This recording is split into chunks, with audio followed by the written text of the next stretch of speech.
विश्व की 40% मानवता और लगभग 30% अर्थव्यवस्था का प्रतिनिधित्व करता है। ब्रिक्स ने अनेक उपलब्धियां हासिल की हैं। मुझे विश्वास है कि आने वाले समय में यह संगठन वैश्विक चुनौतियों का सामना करने के लिए और अधिक प्रभावी माध्यम बनकर के उभरेगा। मुझे खुशी है कि 2021 में भारत की अध्यक्षता के दौरान प्रस्तावित ब्रिक्स स्टार्टअप फोरम इस वर्ष लॉन्च किया जाएगा। 2022 में लॉन्च किया गया ब्रिक्स वैक्सीन R&D सेंटर सभी देशों की स्वास्थ्य सुरक्षा बढ़ाने में मदद कर रहा है।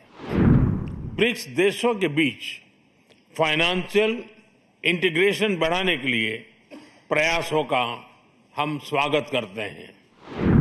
लोकल करेंसीज में व्यापार और सुगम रूप से क्रॉस बॉर्डर पेमेंट से हमारा आर्थिक सहयोग सुदृढ़ होगा। भारत द्वारा बनाया गया यूनिफाइड पेमेंट्स इंटरफेस यानी UPI भारत की एक बहुत बड़ी सक्सेस स्टोरी है।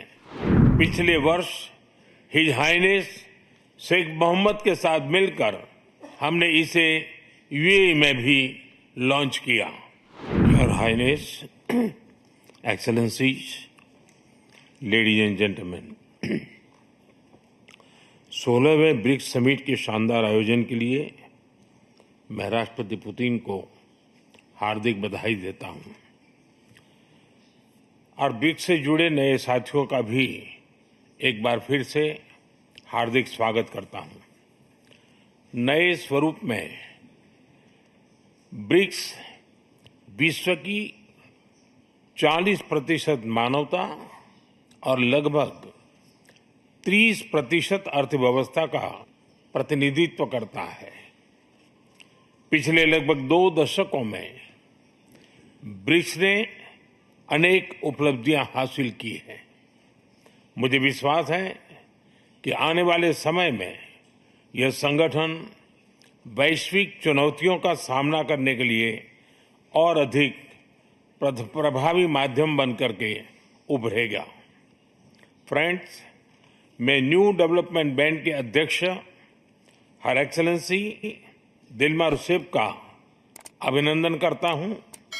पिछले 10 वर्षों में यह बैंक ग्लोबल साउथ के देशों के विकास के लिए महत्वपूर्ण विकल्प के रूप में उभर रहा है। भारत के गिफ्ट सिटी के साथ साथ अफ्रीका तथा रूस में रीजनल सेंटर्स के खुलने से इस बैंक की गतिविधियों को बल मिला है और लगभग $35 बिलियन के डेवलपमेंट प्रोजेक्ट्स सैंक्शन किए गए हैं। NDB को डिमांड ड्रिवन सिद्धांत पर काम करते रहना चाहिए और बैंक का विस्तार करते हुए long term financial sustainability, healthy credit rating और मार्केट एक्सेस सुनिश्चित करने पर प्राथमिकता रहनी चाहिए। फ्रेंड्स, नए स्वरूप में ब्रिक्स $30 ट्रिलियन से भी ज्यादा बड़ी इकोनॉमी है। हमारे आर्थिक सहयोग को बढ़ाने में ब्रिक्स बिजनेस काउंसिल और ब्रिक्स विमेन बिजनेस अलायंस की विशेष भूमिका रही है। इस वर्ष ब्रिक्स के अंदर WTO reforms, trade facilitation in agriculture, resilient supply chains, e-commerce और स्पेशल इकोनॉमिक जोन को लेकर जो सहमति बनी है उससे हमारे आर्थिक सहयोग को बल मिलेगा। इन सब पहलों के बीच हमें स्मॉल और मीडियम स्केल इंडस्ट्री के हितों पर भी फोकस करना चाहिए। मुझे खुशी है कि 2021 में भारत की अध्यक्षता के दौरान प्रस्तावित ब्रिक्स स्टार्टअप फोरम इस वर्ष लॉन्च किया जाएगा। भारत द्वारा दिया गया रेलवे रिसर्च नेटवर्क का इनिशिएटिव भी ब्रिक्स देशों के बीच लॉजिस्टिक्स और सप्लाई चेन कनेक्टिविटी बढ़ाने में अहम भूमिका निभा रहा है। इस साल ब्रिक्स देशों में यूनिडो के साथ मिलकर इंडस्ट्री 4.0 के लिए स्किल्ड वर्कफोर्स तैयार करने पर बनी सहमति बहुत ही महत्वपूर्ण है।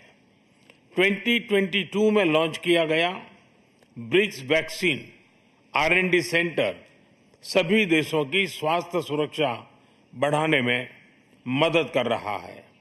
हमें डिजिटल हेल्थ में भारत का सफल अनुभव ब्रिक्स पार्टनर्स के साथ साझा करने में खुशी होगी। फ्रेंड्स, क्लाइमेट चेंज हमारी साझी प्राथमिकता का विषय रहा है। रूस की अध्यक्षता में BRICS open carbon market partnership के लिए बनी सहमति का स्वागत करता है। भारत में भी green growth, climate resilient infrastructure और ग्रीन ट्रांजिशन पर विशेष रूप से बल दिया जा रहा है। International solar alliance, coalition for disaster resilient infrastructure, mission life यानी लाइफस्टाइल फॉर एनवायरमेंट, एक पेड़ मां के नाम जैसे इनिशिएटिव लिए गए हैं। पिछले वर्ष COP28 के दौरान हमने ग्रीन क्रेडिट जैसे महत्वपूर्ण पहल की शुरुआत की। मैं ब्रिक्स पार्टनर्स को इन इनिशिएटिव से जुड़ने के लिए आमंत्रित करता हूं। ब्रिक्स के सभी देशों में इंफ्रास्ट्रक्चर के निर्माण पर विशेष रूप से बल दिया जा रहा है। भारत में मल्टी मॉडल कनेक्टिविटी को तेजी से बढ़ाने के लिए हमने गति शक्ति पोर्टल बनाया है। इससे इंफ्रास्ट्रक्चर विकास के लिए इंटीग्रेटेड प्लानिंग और इम्प्लीमेंटेशन में मदद मिली है और लॉजिस्टिक कॉस्ट कम हुई है। हमारे अनुभव आप सभी के साथ साझा करने में हमें खुशी होगी। फ्रेंड्स, ब्रिक्स देशों के बीच फाइनेंशियल इंटीग्रेशन बढ़ाने के लिए प्रयासों का हम स्वागत करते हैं। लोकल करेंसीज में व्यापार और सुगम रूप से क्रॉस बॉर्डर पेमेंट से हमारा आर्थिक सहयोग सुदृढ़ होगा। भारत द्वारा बनाया गया यूनिफाइड पेमेंट्स इंटरफेस यानी UPI भारत की एक बहुत बड़ी सक्सेस स्टोरी है। इसे कई देशों में अपनाया गया है। पिछले वर्ष हिज हाइनेस शेख मोहम्मद के साथ मिलकर हमने इसे UAE में भी लॉन्च किया।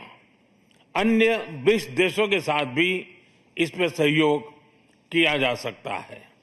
फ्रेंड्स, भारत ब्रिक्स के अंतर्गत सहयोग बढ़ाने के लिए पूरी तरह से प्रतिबद्ध है। हमारी विविधता और मल्टीपोलरिटी में हमारा दृढ़ विश्वास हमारी ताकत है।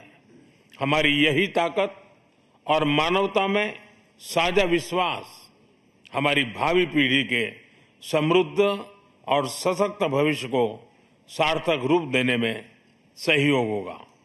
आज की बहुत ही महत्वपूर्ण एवं उपयोगी चर्चाओं के लिए मैं सभी का आभार व्यक्त करता हूं। ब्रिक्स के अगले अध्यक्ष के रूप में मैं राष्ट्रपति लूला को हार्दिक शुभकामनाएं देता हूं।